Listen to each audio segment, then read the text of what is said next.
अमेरिकामा चाहिँ अक्टोबर 2025 देखिबाट चाहिँ मङ्कहरू बुद्धिस्ट मङ्कहरूले चाहिँ पिस वाक गरिरहेको छ 120 दिनको लागि होइन। अनि त्यसमा चाहिँ एउटा कुकुर देखिन्छ क्या, म यहाँ फोटो राखिदिन्छु। उसको निधारमा चाहिँ यस्तो हार्ट सेपको वाइट यस्तो लामो भएको छ होइन। अनि कुकुरको नाम चाहिँ अलोका हो। उसको कस्तो राम्रो स्टोरी छ क्या, सुन्न मन लाग्ने, पढ्न मन लाग्ने होइन। अलोका चाहिँ 4 वर्षको भयो।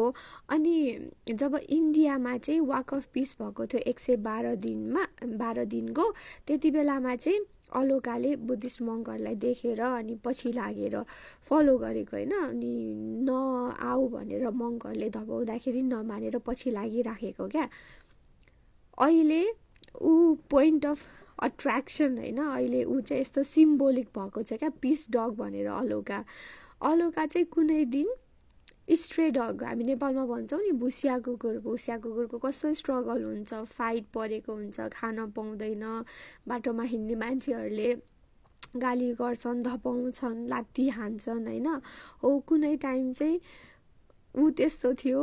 अहिले चाहिँ मङ्कहरूको अगाडि यसरी लागेर हिँडिरहेको छ। अनि अमेरिकामा छ क्या अहिले उसको जर्नी हुन्छ नि। अनि उसलाई चाहिँ पिस डग भनेर नाम दिएको छ। हि इज सो क्युट क्या। अहिले चाहिँ यो वाक अफ पिस जर्जियामा भइरहेछ। हजुरहरू जुनै स्टेटमा हुनुहुन्छ यदि देख्नुभयो भने चाहिँ होइन, डगलाई पनि अनि मङ्कहरू हामी चाहिँ भुन्टे भन्थ्यौँ होइन, भन्टे, उहाँहरूलाई चाहिँ खाना पानी होइन दिनु होला। मैले पढेको थिएँ उनीहरूले चाहिँ माग्दैनन् रे क्या, मागेर खानु हुँदैन अरे, तर लगेर अफर गरेर दियो भने चाहिँ खानुहुन्छ अरे। सो मलाई कस्तो सेयर गर्न मन लाग्यो, म फोटो यहाँ राखिदिन्छु है त।